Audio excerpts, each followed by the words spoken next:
अस्सलाम वालेकुम everyone, this is Abdul वासे। तो आज मैं और तला मौजूद हैं रमीज़ भाई के जिम पे, आर आई के फ़िटनेस पे।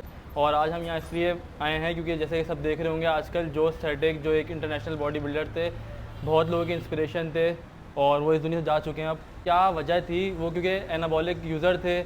तो जो लोग यूज़ करते हैं या जिनको पता है, जो बॉडी बिल्डिंग फेडरेशन के हैं या जो प्रोज हैं, जैसे कि रमीज़ भाई प्रो कार्ड होल्डर हैं और इसके साथ साथ इन्होंने भी रिसेंटली मिस्टर वर्ल्ड का कंपटीशन भी जीता है और ये यंगेस्ट जज भी हैं बॉडी बिल्डिंग के।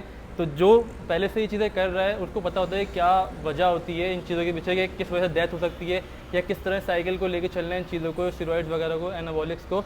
तो इन लोगों से पूछते हैं कि वो जो अभी डेथ हुई है रिसेंटली जो एस्थेटिक की, जो लिंडा जिनका नाम है, तो क्या रीज़न हो सकता है? सबसे पहले तो अगर हम बात करें जो एस्थेटिक की, तो जो एस्थेटिक की जो हमें न्यूज़ मिली है, जो उसकी गर्लफ्रेंड ने ऑफिशियली अनाउंस की है, वो हाँ एग्जैक्टली वो एरोटिक एन्यूरिज्म की वजह से हुई है। ठीक है, एन्यूरिज्म बेसिकली क्या होता है, एरोटिक एन्यूरिज्म क्या होता है कि आपकी जो आर्टरीज होती हैं वो स्मूथ मसल फाइबर्स होते हैं। स्मूथ मसल फाइबर्स क्या होते हैं कि वो ऑटोमेटिकली इनवॉलंटरली मसल फाइबर्स होते हैं जो कि फ्लक्चुएट कर रहे होते हैं खुद से। आपका ब्रेन को सिग्नल दे रहा होता है, वो कभी मतलब वो इलास्टिक होता है काफ़ी ज़्यादा, उसके अंदर मतलब कि काफ़ी फ्लेक्सिबल होता है, वो इलास्टिक होता है, मतलब कि उसकी कॉन्ट्रैक्ट खुद ही करता है, खुद ही जो है वो रिलीज़ करता है ताकि ब्लड फ्लो को मेंटेन कर सके। अब वो क्या यूजुअली क्या होता है कि आर्टरीज के अंदर जो एन्यूरिज्म था, एरोटिक एन्यूरिज्म, बेसिकली आपकी जो अरोटा जो मेन आर्टरी है उसकी स्वेलिंग की वजह से होता है। ठीक है, अब उस पर स्वेलिंग हुई और स्वेलिंग जो हुई उसका रीज़न क्या था कि कहते हैं, अब फॉर एग्जाम्पल स्वेलिंग के ऊपर अगर फॉर एग्जांपल और स्वेलिंग होने की वजह से वहाँ पे अगर फॉर एग्जांपल ब्लीडिंग होना शुरू हुई, इंटरनल ब्लीडिंग होना शुरू हुई, that eventually cause to death. ठीक है ना, क्योंकि अगर प्रॉपर तरीके से उस टाइम पे ट्रीटमेंट ना हो, और यूजुअली इतना ईजी नहीं होता कि उस टाइम पे आपको पता लगे कि क्या सिनेरियो है, क्योंकि जाहिर सी बात है वो आर्टरी बर्स्ट आउट हो गई। ठीक है, वो जब बर्स्ट होगी ऑटोमेटिकली यूल फेस डेथ। अब सिनेरियो ये था कि देखो ऑब्वियसली कुछ अरसे पहले हमारे पास एक न्यूज़ रिपोर्ट आई थी कि जो एस्थेटिक था वो गायनोकेमिस्ट्री की सर्जरी उसकी हुई थी। ठीक है, अब गायनोकेमिस्ट्री की सर्जरी से पहले वो गायनो को सप्रेस करने के लिए वो अरोमाटाइज इनहिबिटर्स का इस्तेमाल करता था, विच इज़ AI। अरोमाटाइज इनहिबिटर्स होते क्या हैं, बेसिकली वो आपके एस्ट्रोजन को किल करता है। सही है, estrogen is really essential for your body. ठीक है, फॉर मेल और फीमेल दोनों के लिए estrogen is something like really essential. अब अगर आपकी बॉडी के अंदर आप एस्ट्रोजन कंटिन्यूसली किल करोगे in order to look dry, जाहिर सी बात है, he was an influencer, he used to attract people, he used to मतलब like 8 million people were following him. और इवेंचुअली जो एकदम से मतलब कि अगर फॉर एग्जांपल आपको अगर अपने आप को प्रमोट करना है तो आपने अपने आप को एस्थेटिक दिखाना ही है। एग्जैक्टली वो मतलब उसका बॉडी फैट परसेंटेज कम ही रहता था विद इन मतलब कि उसका बॉडी फैट परसेंटेज अगर हम अप्रॉक्स लगाएं तो विद इन 6% to 5% के रेंज में रहता था डेफिनेटली। और एस्ट्रोजन क्रैश करने का रीज़न क्या होता है, जब एस्ट्रोजन जब हम क्रैश करते हैं तो उसकी वजह से क्या मामला होते हैं, आपके जो लिगमेंट्स टेंडेंट्स टेयर हो जाते हैं। ठीक है, आपके लिगमेंट टेंडेंट्स इजीली टेयर हो जाते हैं, आपकी बोन्स वीक होना शुरू होती हैं, आपका ब्रेन हेल्थ कॉम्प्रोमाइज़ होती है, आपकी सेक्सुअल हेल्थ कॉम्प्रोमाइज़ हो रही होती है। एट द सेम टाइम आपकी जो हार्ट अटैक के चांसेस होते हैं वो बढ़ जाते हैं। ठीक है ना, तो इसी तरह और एट द सेम टाइम आपका जो कोलेस्ट्रॉल लेवल है वो भी मतलब बहुत ज़्यादा फ्लक्चुएट करता है, आपका LDL लेवल बहुत ज़्यादा बढ़ रहा होता है, HDL लेवल सप्रेस हो रहा होता है। तो ये सारी चीज़ें लीड करती हैं जब हम एरोमाटाइज इनहिबिटर लेते हैं to in order to suppress estradiol. ठीक है, अब जो एस्थेटिक का जो सिनेरियो ये था कि जो एस्थेटिक इस चीज़ को इस्तेमाल कर रहा था, पिछली बार जो उसने गायनोकेमिस्ट्री की सर्जरी कराई थी, इसका रीज़न ये था उससे पहले उसको एक इंजरी हुई थी, उसका बाइसेप लिगामेंट टेयर हुआ था। ठीक है, जब बाइसेप लिगामेंट टेयर हुआ था तो अब जाहिर सी बात है जब उसको लिगामेंट टेयर हुआ है तो उसने क्या करना है, अब बाइसेप टेंडन टेयर होता, टेंडन नहीं, लिगामेंट नहीं, टेंडन टेयर होता। टेंडन इज लाइक सम जो मसल और बोन कनेक्शन होती है, टेंडन टेयर होता। तो अब सीन क्या था कि वहाँ वो रीज़न क्या था, अरोमाटाइज इनहिबिटर वीक हो गया था। अब इसी वजह से उसने गायनोकेमिस्ट्री की सर्जरी कराई ताकि उसको वापस से ये लेना ना पड़े। बट जाहिर सी बात है जब आपने देखा होगा उसकी बिफोर गायनो पिक्चर्स और आफ्टर गायनो पिक्चर्स, आपने देखा वापस से वो एस्थेटिक हो गया। Aromatase inhibitor usually body builder उस वक्त लेते हैं in order to look dry, ताकि बॉडी वाटर रिटेंशन ज़्यादा बॉडी में ना हो, क्योंकि जब आप टेस्टोस्टेरोन का इस्तेमाल करते हैं या कोई एस्ट्रोजेनिक कंपाउंड का इस्तेमाल करते हैं जो कि आपके एस्ट्रोजन कन्वर्जन करता है, तो दैट इज समथिंग ऑब्वियस कि वो अगर आप अरोमाटाइज इनहिबिटर नहीं डालेंगे उसके साथ तो वाटर रिटेंशन बढ़ना शुरू हो जाएगी। सही है, देखिए होता ये है कि बेसिकली देखा जो जहाँ तक मैंने उसके केस की स्टडी करी तो मैंने ये देखा कि वो 12 महीने ऑन था, उसने ऑफ सीज़न नहीं लिया, वो 12 महीने ऑन सीज़न है उसका। ऑन सीज़न से मुराद 12 महीने वो एनाबॉलिक्स पे है। ठीक है, स्टफ़ ले रहा है, स्टीरॉइड्स ले रहा है, सारी सप्लीमेंट्स उसकी हर चीज़ चल रही है। क्यों? क्योंकि वो पब्लिक को इम्प्रेस करने के लिए इन्फ्लुएंसर है, और जो है वो फॉलोवर्स बढ़ाने के लिए, अपनी रीच को बढ़ाने के लिए एक नशा उसको लगा हुआ है कि भाई मैंने, और मज़ीद फेम का ऐसा नशा है कि अगर आपको एक दफ़ा लग जाए ना तो आपको जितनी भी फेम मिल जाए वो कम होती है, ठीक है। तो होता ये है कि उसने क्या किया, अब मोस्टली लोग क्रिटिसाइज़ करते हैं कि मोस्टली मैं कुछ प्रोग्राम्स में अभी रिसेंटली बैठा तो मुझे कहने लगे यार ये वर्ल्ड चैम्पियन है, इसकी कंडीशन तो नहीं है, मगर अंदर क्या है, अंदरूने खाना उनको कुछ नहीं पता है ये बातें कि अंदर क्या चल रहा है। हम क्या करते हैं भाई, देखें, हाँ, हमारी जो फैमिली है वो हमारी एक फैमिली है, हमें आगे रिस्पॉन्सिबिलिटीज़ हैं, सब चीज़ें देखनी है। बात होती है कि मैंने भी कंटिन्यू 2009 से लेके 2023 तक कंटिन्यू कॉन्टेस्ट की प्रेप करी, कंटिन्यू, लेकिन मैं सिर्फ 6 महीने करता था, और 6 महीने बिल्कुल नॉर्मल फैट्स भी लेता था, नॉर्मल अपनी कंडीशंस पे, जैसे कि अभी नॉर्मल, बस कभी ट्रेनिंग कर ली, नहीं करी, कोई डाइट नहीं, नॉर्मल अपने नॉर्मल रूटीन पे, एक डेली रूटीन पे आ जाता था। उसकी वजह ये थी कि मुझे पता था कि इसकी जो आगे क्या है, अगर मैं मैसिव होना चाहूँगा, ह्यूज होना चाहूँगा, तो ये एक ऐसी जगह है लाइक बरमूदा ट्रायंगल, आप जाएँ वहाँ से वापस नहीं आ सकते। आपने एक, जब इस लेवल पे आ जाते हैं ना, प्रो क्या होता है, प्रोफेशनल, ठीक है।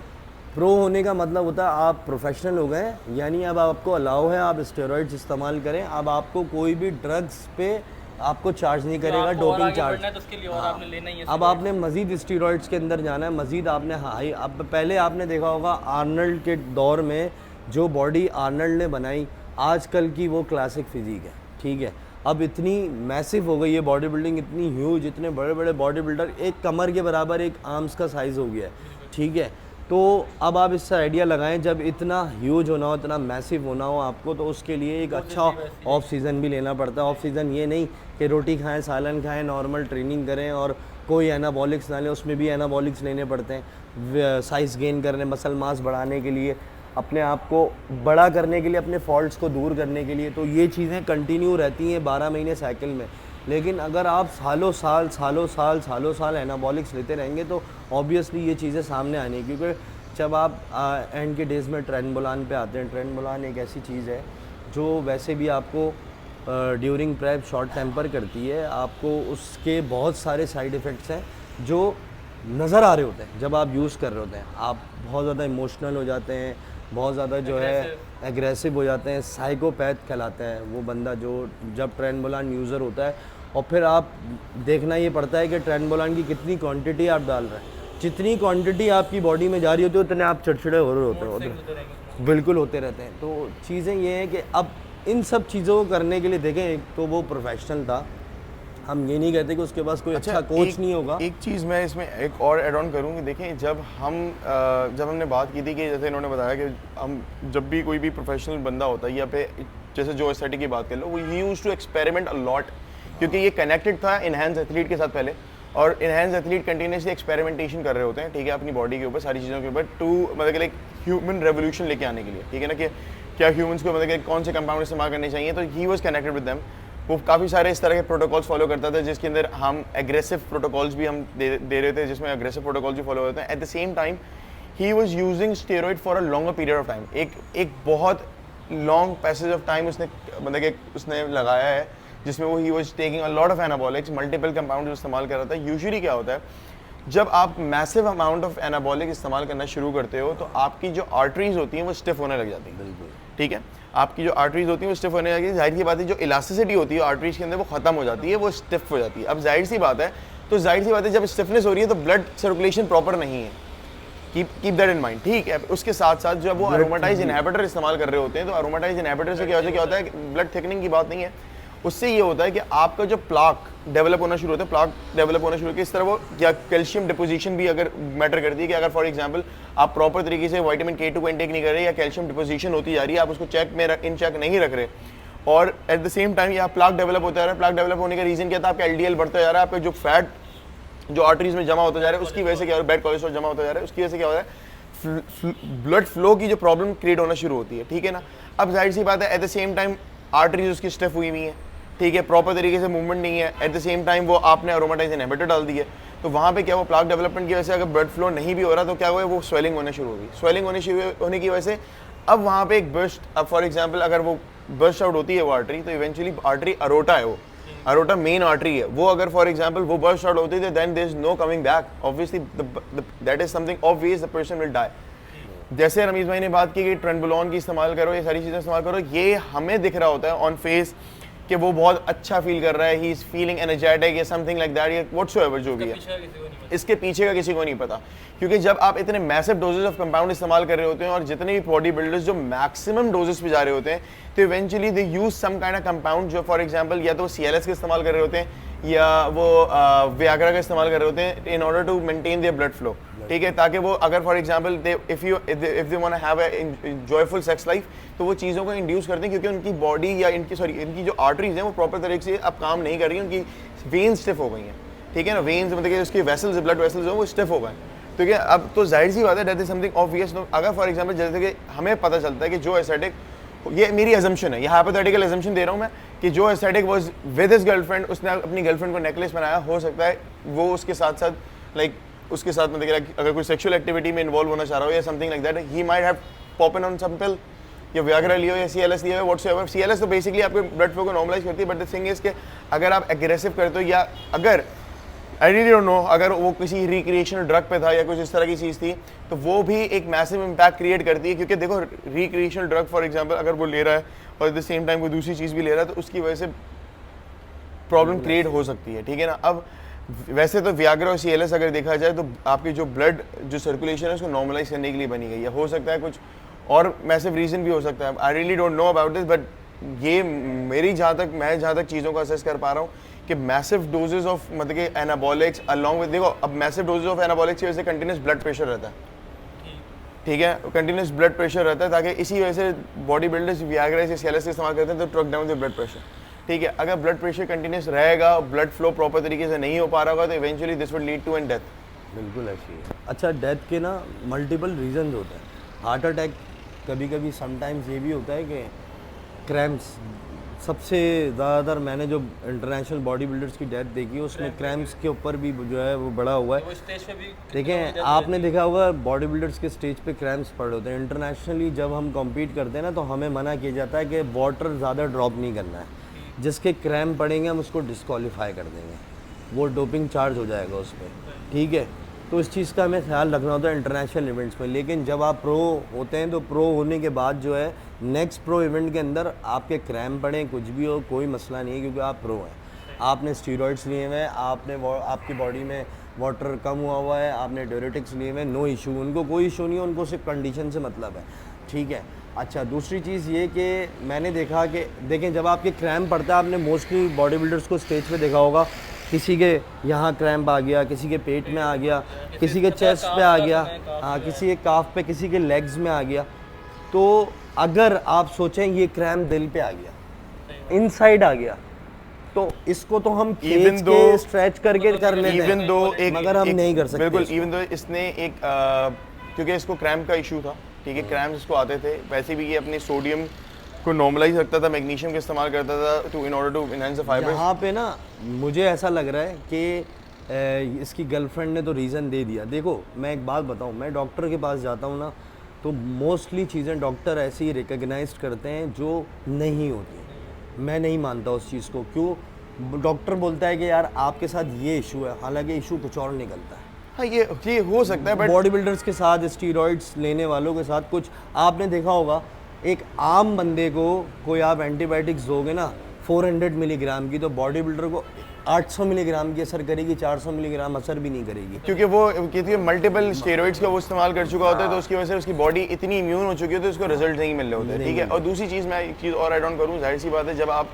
देखो जो एस्थेटिक एक बहुत बड़ा नाम था, ठीक है, उसने हमेशा अपने आप को लीन और एस्थेटिक रखने की कोशिश की। उसका आर्म साइज ही कोई 19 इंच का आर्म साइज था। व्हेन यू इंड्यूस मतलब when you using massive amount of doses of, क्योंकि देखो मुझे नहीं लगता कि वो टेस्टोस्टेरोन का कोई इतना ज़्यादा इस्तेमाल करता था, क्योंकि अगर डोज से देखा जाए ना, तो वो यूजुअली अपने आप को ड्राई रख, अगर टेस्टोस्टेरोन का आप ज़्यादा इस्तेमाल करोगे आपकी बॉडी ब्लोट होने लगेगी, वाटर रिटेंशन करेगी, तो वाटर रिटेंशन उसकी बॉडी में शो होती नहीं थी इतनी, ठीक है, वो बहुत ज़्यादा एस्थेटिक रहता था। दैट इज समथिंग ऑब्वियस, वो उसकी जगह ट्रेनबुलॉन का इस्तेमाल कर रहा होगा ये टू रिमेन एस्थेटिक। और तुमने देखा होगा अक्सर वो रेड रहता था, ट्रेनबुलोन जब कोई इस्तेमाल कर रहा होता है ना, तो वो बेसिकली बॉडी कॉम्पोजिशन के ऊपर बहुत बेहतर तरीके से काम कर रहा होता है, क्योंकि वो बॉडी फैट परसेंटेज बिल्कुल लो रखता है, एट द सेम टाइम वो मसल मास को प्रिजर्वेशन में हेल्प करता है। और तुम देख रहे होगे एट द सेम टाइम वहाँ पे जो एस्थेटिक कभी रेड हो जाता था, कभी उसकी स्किन के ऊपर रेडनेस होती जो एक ये कह लो कि जो ग्रीनीनेस होते हैं ना, वो ट्रेनबुलोन से आती है। एट द सेम टाइम जाहिर सी बात है, और वो DHT कंपाउंड भी कोई ना कोई डाल रहा होगा, either he was going for Masteron, either वो he was going for Winstrol, या कुछ ना कुछ डाल रहा होगा, जिसकी वजह से वो इतना ज़्यादा एस्थेटिक रहता था।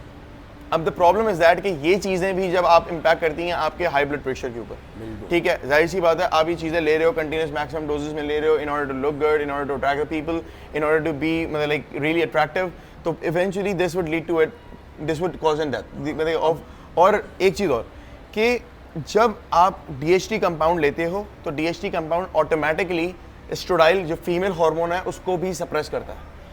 Eight the same time he was using aromatase inhibitor as well, that is for sure कि वो अरोमाटाइज इनहिबिटर उसने नहीं छोड़े थे, और उसके साथ साथ वो DHT कंपाउंड भी इस्तेमाल कर रहा था ताकि to look dry and look really aesthetic. तो ये सारे रीज़न इवेंचुअली लीड ऑन करते हैं कि उसकी ये जो मामला हुए हैं इस पर कहीं ना कहीं इम्पैक्ट देते हैं। अच्छा, फिर ये भी देखा जाए ना कि देखो एक बंदा सालों साल अपने आप को एस्थेटिक रख रहा है, लीन रख रहा है, 6% 4% बॉडी फैट पे रख रहा है, बहुत ज़्यादा ड्राई रख रहा है, तो आप ये देखो ना कि 110% क्रैम उसको पड़ते इसी वजह से थे कि उसके अंदर कहीं ना कहीं मैग्नीशियम, पोटेशियम, सोडियम कम होता है ना बॉडी में। जब हम अपने आप को लीन रखते हैं, 4 to 6% फैट पे लाना होता है, तो कहीं ना कहीं मुझे ऐसा लगता है कि वो अपने फोटोशूट पे या वीडियो पे वो मैंने सुना था जहाँ तक मुझे आइडिया है कि he was born with this disease, ठीक है, he was born with disease, इस डिजीज से बोर्न हुआ था जिसके अंदर वो क्रैम्पिंग होती है, ठीक है, क्रैम्पिंग। मगर ये इसको एक देखो ऑब्वियसली ये नॉर्मल ह्यूमन ने देखा होगा, इवन तो वो ड्यूरेटिक्स भी आता है तब भी वो मसल फाइबर इस तरह फ्लक्चुएट नहीं कर सकता, वो अपने मसल फाइबर से इतना ज़्यादा ऊपर नीचे मतलब कि वो स्ट्रेशंस इतनी ज़्यादा स्ट्रेशंस नहीं आती, ठीक है ना। सीन ये था, he was born with this disease, ठीक है, उसकी एक डिजीज़ तो थी, इसको तो फॉर श्योर मतलब ये चीज़ बता दी गई है, इसको एक डिजीज़ थी, बट द थिंग इज़ कि यहाँ पे ये चीज़ आती है कि at the same time you know that you are having this disease, at the same time you know you are cutting down your salt, ठीक है, और फिर आप दूसरी चीज़ों का इस्तेमाल कर रहे हो, एनाबॉलिक्स इस्तेमाल कर रहे हो, तो जिसको ये बीमारी नहीं भी है ना, उसको अगर हम 4 to 6% बॉडी फैट पे लाते हैं और बिल्कुल श्रेड करते हैं, इतना लीन करके इतना एस्थेटिक करते हैं, तो ऑब्वियसली उसको क्रैम्पिंग होती है, डेफिनेटली होगी, ठीक है। अब जब आपको पता है कि आपको एक क्रैम्पिंग की बीमारी है, शुरू से डिजीज़ है, और आपने रहना ही 12 महीने एनाबॉलिक्स पे है और बहुत ज़्यादा श्रेड रहना है, 4 to 6% फैट पे रहना है, एस्थेटिक रहना है, तो मुझे ऐसा लगता है कि जो शायद उसकी गर्लफ्रेंड ने बताया है, मुझे ऐसा लगता है कि इसकी डेथ क्रैम्पिंग से भी हो सकती है। नहीं, इसके हार्ट पे हो सकता हो क्रैम्प आया हो, पॉसिबल है, मे बी पॉसिबल, बट उसको ये डिजीज थी, बट जब जाहिर सी बात है, मगर अब जब जो एस्थेटिक की अगर बात करें, जो एस्थेटिक का कोई ना कोई उसको पोस्टमार्टम हुआ होगा, ठीक है ना, उसने जाहिर सी बात है ये असेस किया होगा डॉक्टर्स ने, उसका बेसिक रीजन क्या है बिहाइंड द डेथ। तो हमारी अगर क्या कहते हैं हम अजम्पशन लगाएं भी तो ये चीज़ें हो सकती हैं, बट द थिंग इज़ कि मैं जहाँ तक अपना ओपिनियन दूँ, ये सारी चीज़ें दूँ या चीज़ों को हाईलाइट करूँ, तो भाई देखो इट इज़ रियली इंपॉर्टेंट। जैसे हमने ये बात की कॉन्टेस्ट प्रेप में, लड़के को हम जब प्रेप की तरफ लेके जा रहे होते हैं, हम उसका सोडियम कट डाउन कराते हैं, हम उसको मैसिव अमाउंट ऑफ एनाबॉलिक्स दे रहे होते हैं, उसका टेस्टोस्टेरोन लेवल क्रैश डाउन होता है, ही इज़ इमोशनली मतलब he is going through emotional roller coaster, ठीक है, उसका ब्रेन सही से काम नहीं कर रहा होता। That is something obvious, when you are going for a prep you need a coach for that, जो आपको असेस कर सके, सारी चीज़ों पे असेस कर सके। बट द थिंग इज़ कि यहाँ पे एक सिनेरियो था, he was well known, he was really knowledgeable, और वो बहुत सारे ऐसे बॉडी बिल्डर्स जो प्रो बॉडी बिल्डर्स हैं उनसे कनेक्टेड था, ठीक है।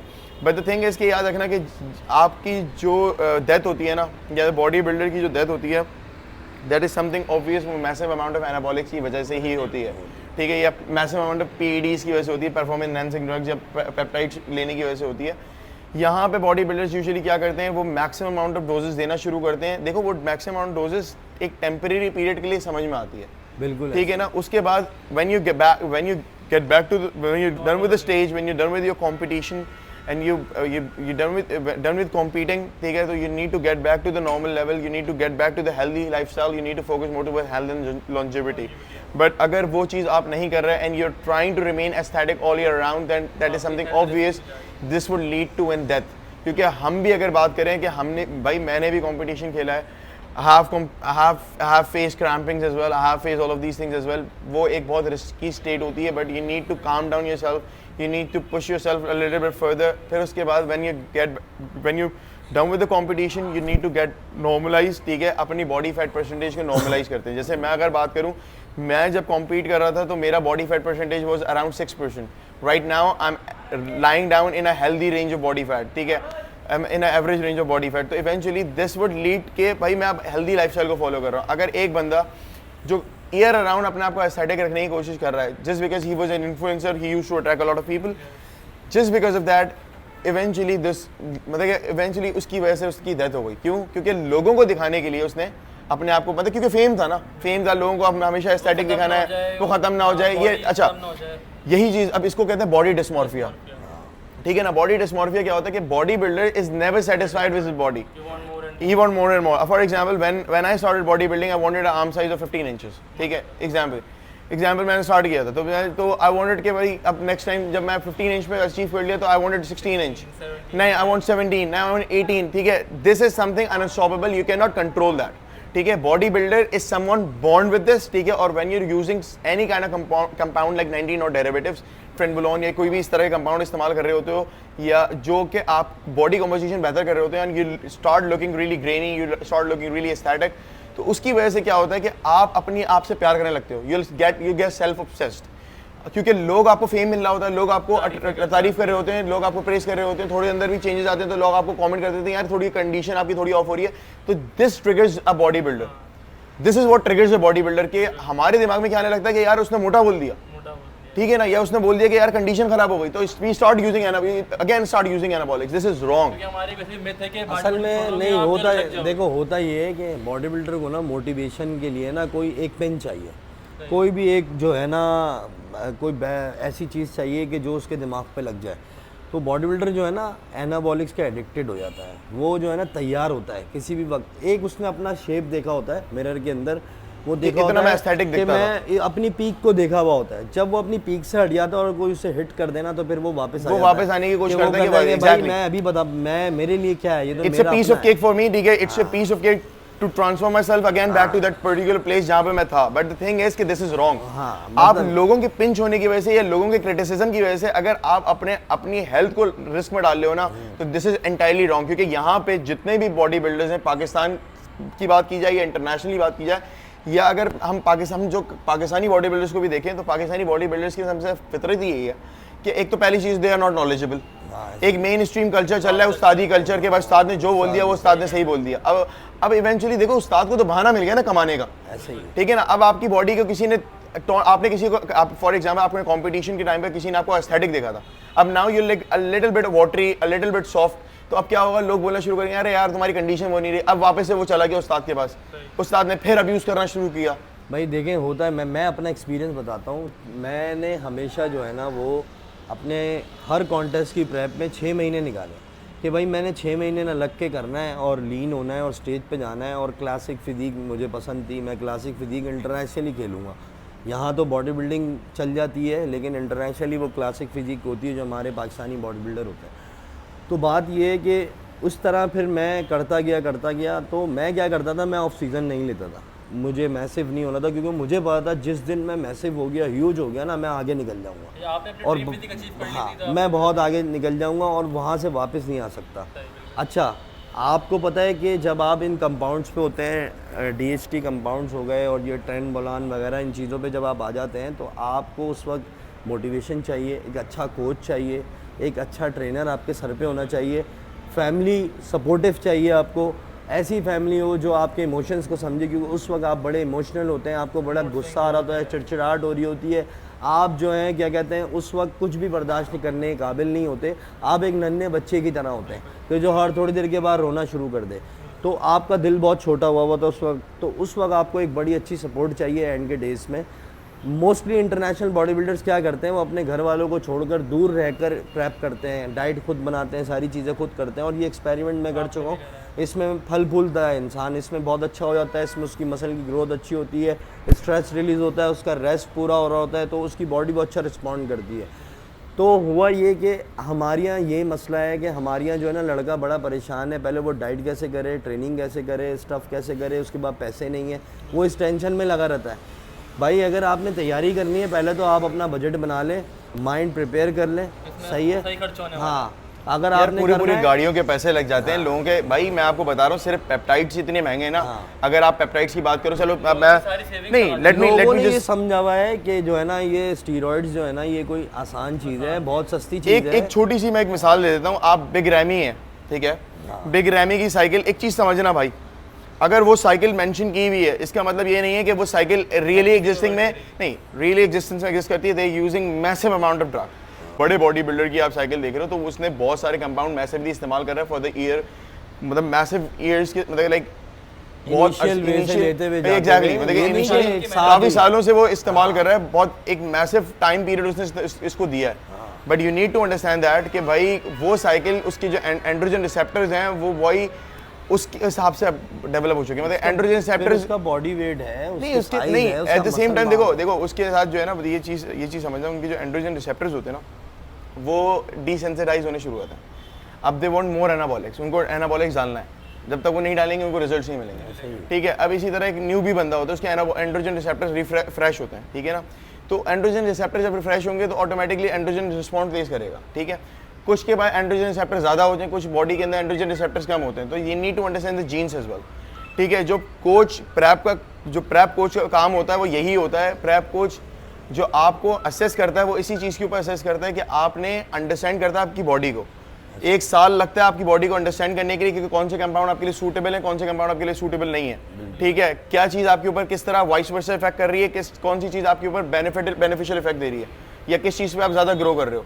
हर बॉडी के लिए ट्रेंडबोलोन सूटेबल नहीं है। तो अगर फॉर एग्जांपल कोई कोचेस ट्रेंडबोलोन पे किसी को लेके आ रहे थे, वो एक certain amount of period of time के लिए लेके आते हैं, क्योंकि इमोशनली आप बहुत वीक होते हो सकता है उसके साथ कोई इमोशनल प्रॉब्लम्स भी चल रही हो, ये सारी चीज़ें चल रही हो, ये हम हाइपोथेटिकली अज्यूम कर रहे हैं चीज़ों को। ये सारी चीज़ें जो होती हैं ना इवेंचुअली इम्पैक्ट करती हैं टूवर्ड्स दिस जो उसके साथ हुआ, टूवर्ड्स डेथ। देखिए सीधी सी बात है, इसका शॉर्ट ये हम कह सकते हैं कि जब आपने ये जो डेथ आप देख रहे हैं बॉडी बिल्डर्स की, mostly body builder heart attack से मर रहे हैं, सही है। तो देखें आपने इन चीज़ों का ख्याल रखना है कि सबसे पहले आपका कोच एजुकेटेड हो जो आपको प्रेप करा रहा हो, ठीक है। आपको पता होना चाहिए कि आपको क्या इंजेक्ट हो रहा है, ठीक है। दूसरी चीज़ ये कि जब आप प्रेप कर रहे हैं तो आप इस चीज़ का ख्याल रखें आपको कोई स्ट्रेस ना हो, कोई परेशानी ना हो, कोई प्रॉब्लम ना हो। आपकी फैमिली का माइंड बनाएं कि वो आपको सपोर्ट करें इमोशनली, आपको जब भी प्रॉब्लम हो तो वो आपका साथ दें, या तो आप अपनी फैमिली से दूर रह के तैयारी करें। वरना बहुत से लोग ऐसे होते हैं जो फैमिली को नहीं बताते क्योंकि इस चीज़ को अच्छा समझना तो नहीं फिर आता। आप कुछ टाइम के लिए जैसे आप पढ़ने के लिए दूसरी सिटी चले आते हैं तो आप उनसे दूर चले जाएं, क्योंकि ये एक बहुत मुश्किल काम है। इस दौरान अगर आप ज़रा सी भी गलती कर जाएंगे आपको कुछ भी होता है तो ये इतना डेंजरस है, ये इतना डेंजरस है। इस दौरान आप ज़रा सी भी कोई मिस्टेक कर जाएंगे, कोई टेंशन ले लेंगे, कोई मसला हो जाए, कोई मिसहैप हो गया आपके साथ, तो आपकी जान का ख़तरा है भाई। ये कोई आसान गेम नहीं है। एनाबॉलिक्स लेना, इनटेक करना, इसके लिए प्रॉपर आपको कोच रिक्वायर्ड है। और कोशिश करें कि एक प्रेप के बाद आप जो है गुड फैट्स लेना शुरू करें, थोड़ा सा बॉडी में फैट्स है, इस तरह एस्थेटिक रहना, इस तरह लीन रहना। 12 महीने लीन क्या हम नहीं रह सकते? हमें नहीं पता कि हम कैसे लीन रह सकते हैं, क्या हम अपने आप को 12 महीने लीन नहीं कर सकते? लोग मुझे आज क्यों बोलते हैं कि आप वैसे नहीं है जैसे इवेंट में थे, तो भाई मुझे अपनी ज़िंदगी से प्यार है। एग्जैक्टली आपकी इम्यूनिटी क्रैश कर रही होती है, आप कंटिन्यूस एनाबॉलिक्स पे होते हैं, आपकी इम्यूनिटी क्रैश हो रही होती है, आपके बहुत सारे मसले मसाइल होने शुरू होते हैं आपके ऊपर। जो दूसरे ये समझ लो कि एंटीबायोटिक्स होती हैं वो आपके ऊपर इम्पैक्ट नहीं कर रही होती। तो ये चीज़ you need to understand that you need to give a pause to it, ठीक है। कंटिन्यूसली यूजुअली क्या होता है कि बॉडी बिल्डर्स जो होते हैं वो ऑफ साइकिल भी, जब ऑफ सीजन जब जाते हैं तो ऑफ सीजन भी के अंदर वो भी एनाबॉलिक इस्तेमाल कर रहे होते हैं। हर वक्त हम एनाबॉलिक्स इस्तेमाल नहीं कर सकते। जितना आप एनाबॉलिक या एंड्रोजन अपने बढ़ा के रखोगे उतने ज़्यादा चांसेस हो जाएंगे, फॉर एग्जांपल इन्फेक्शंस के, सारी चीज़ों के। तो यूजुअली क्या होता है बॉडी बिल्डर को इन्फेक्शंस भी हो रहे होते हैं, 10 चीज़ें हो रही होती हैं, तो ये रीज़न होता है। तो you need to calm down yourself, you need to understand that you have a future as well, ठीक है। You have a family as well. तो आपने अपने आप को काम डाउन रखना है, आपने बस ये रखना है, फोकस ये रखना है कि आपने टेम्परेरी आपने कॉम्पीट किया, उसके बाद you get back to the normal life, अपने आप को रिलैक्स करो, फिर आपने 2 साल के बाद 1 साल के बाद कॉम्पीट करना है, then get back to the cycle, फिर करें। एग्जैक्टली ऐसा ना करें। और ये इस चीज़ का ख्याल रखें कि आपके ऊपर कोई एक्सपेरिमेंट ना करें। ऑलरेडी बहुत सारे एक्सपेरिमेंट हुए, बहुत सारे कंपाउंड्स हमारे पास मौजूद हैं ऐसा नहीं है, जो आपका एजुकेटेड कोच होगा ना वो इतना जानता होगा कि आपकी बॉडी टाइप को क्या सूट करेगा, क्या नहीं करेगा, और जब वो आपको लेके चल रहा होगा विद इन अ ईयर वो आपके बारे में, जैसे कि तला ने बताया कि 1 साल लगता है, तो वो आपकी कंडीशंस को समझने लगता है कि भाई कुछ कंडीशंस आपने देखा होगा स्टेज पे कुछ जगहों पे सॉल्ट लोड कराते हैं, किसी को स्वीट लोड कराते हैं, किसी को कुछ करते हैं, तो वो बॉडी रिस्पॉन्ड कर रही होती है। तो ये सारी चीज़ें कोच देख रहा होता है, तो कोच ज़रूर हायर करें और एजुकेटेड कोच हो जिसको इस चीज़ की अच्छी नॉलेज हो। ये बहुत ख़तरनाक गेम है, इसके अंदर आप ये नहीं है कि चलो आप नहीं आए, आप आएँ कोई मसला नहीं, लेकिन तरीके से आएँ और करें बड़ा संभल के और देख के स्टेप बाय स्टेप चलें। जो रमीज़ इनटेक कर रहा है, रमीज़ जितने सीसी इंजेक्ट कर रहा है, अगर कोई नया लड़का करेगा तो ऑब्वियसली उसको नुकसान होगा। दैट इज समथिंग ऑब्वियस यार, उसके एंड्रोजन रिसेप्टर फ्रेश है उसकी बॉडी के अंदर। अभी उसकी एक तो पहली चीज़ इस चीज़ को समझना है भाई, हर बंदे की बॉडी डिफरेंट तरीके से रिएक्ट करती है, हर बंदा डिफरेंट है। अल्लाह ताला ने हर बंदे की जीन्स डिफरेंट बनाई है, हर बंदे की जेनेटिक डिफरेंट बनाई है, हर बंदे को डिफरेंट तरीके से बनाया। तो उस किसी की बॉडी में एंड्रोजन रिसेप्टर्स हैं या नहीं है वो आपको नहीं पता, जब तक आप टेस्ट नहीं कराओगे। सारी चीज़ों को टेस्ट होता है, ब्लड वर्क होता है, उसके बाद ये असेस करा जाता है कि किसके ऊपर क्या चीज़ सूटेबल है। फिर उसी तरह कैटेगराइज की जाती है बॉडी बिल्डिंग, जो कैटेगराइज की गई है वो इसी तरह कैटेगराइज करेगी कि एस्थेटिक क्लासिक फिजिक अलग है, ओपन बॉडी बिल्डिंग अलग है, 212 अलग है, और मेन फिजिक अलग है। तो हर बंदा मेन फिजिक वाला 212 नहीं खेल सकता, क्लासिक वाला हर 212 नहीं खेल सकता। तो एक बॉडी की जेनेटिक पोटेंशियल होती है कि जितना वो वहाँ तक अपने आप को मैक्सिमम लेके जा सकता है। अगर वो लेके जा सकता है तो ठीक है, नहीं लेके जा सकता तो वो अपनी ही उस रेंजेस में रहे जिस रेंज। जस्ट एन एग्जांपल, आप हादी चौपान को देखें। हादी चौपान करंट मिस्टर ओलंपिया है, ठीक है। आज से कुछ साल पहले लाहौर में कम्पीट किया, मिस्टर एशिया का कंपटीशन लाहौर में हुआ, पाकिस्तान में हादी चौपान ने कम्पीट किया और शौकत शदाद मिस्टर पाकिस्तान के साथ वो पोजिंग कर रहा है खड़ा हुआ। आप उसको देखेंगे तो वो कोई इतना बड़ा नहीं है, कोई इतना मैसिव नहीं है, मगर अच्छा है, मगर कोई इतना अच्छा नहीं है। खालिद अली ये जो हमारे मिस्टर पाकिस्तान है पुराने हैं, वो लोग उनके साथ कॉम्पीट कर रहे हैं। आप देखें कि उनके साथ जब वो खड़ा हुआ है तो उनकी कंडीशन जब देखें आज से कई साल पहले और अभी देखें, वो ग्रेजुअली आगे बढ़ा, उसने अपनी कंडीशन इम्प्रूव करी, अपने मसल मास इंक्रीज़ किए, मगर उसके पीछे काफ़ी साल लगाए उसने, एकदम नहीं बन गया। ये तो शॉर्टकट्स ना करें, ये डेथ भी यंग एज में हुई है, सही है, 29-30 शॉर्टकट्स ना करें। और मोस्टली जो हमारे मिस्टर ओलंपिया है ना वो 40+ हैं, आपने देखा उनकी नहीं, मगर अभी जो रिसेंटली निक वॉकर आ रहा है, निक वॉकर एक नए लड़के भी आ रहे हैं। एक तो कद कार्ड, अब जो इजिप्शियन है, जो ज़्यादातर आपने कुछ बॉडी बिल्डर ऐसे थे, जैसे इसने बोला ना कि बॉडी टाइप है, बॉडी टाइप तो होती है, कुछ कद कार्ड ऐसे होते हैं मेज़ोमॉर्फ जो होते हैं, आपने देखा होगा ऑलरेडी अल्लाह ताला ने उनको लंबे चौड़े कुदरती ऐसा बनाया है। बिग रैमी एक बड़ा वजूद, शुरू से उसका स्ट्रक्चर हैवी था। इसमें एक चीज़ और मैं ऐड ऑन कर दूं, देखें अब जो कंपाउंड्स आ रहे हैं ना, पेप्टाइड्स आ रही हैं, जैसे फोलिस्टेस्टिन हो गया, IGF-1 हो गया, ये चीज़ें भी लीड ऑन करती हैं मसल सेल मल्टीप्लिकेशन में, ठीक है। फिर उसके बाद जब एनाबॉलिक्स डालते हो तो फिर मसल सेल बड़ा होना शुरू होता है। याद रखना है, सिर्फ सैटेलाइट सेल्स होते हैं, उनका काम क्या होता है, रिपेयर करना मसल्स को, ठीक है, रिपेयर टिश्यू। जितना आप एनाबॉलिक डालोगे उतना सैटेलाइट सेल्स बढ़ेंगे और उतना ज़्यादा रिपेयरिंग बढ़ना शुरू होगी। तो this is how people grow when they are using anabolics. तो ये थी आज की वीडियो जो लिंडर के हवाले से, जो स्टडीज़ के नाम से जाने जाते हैं।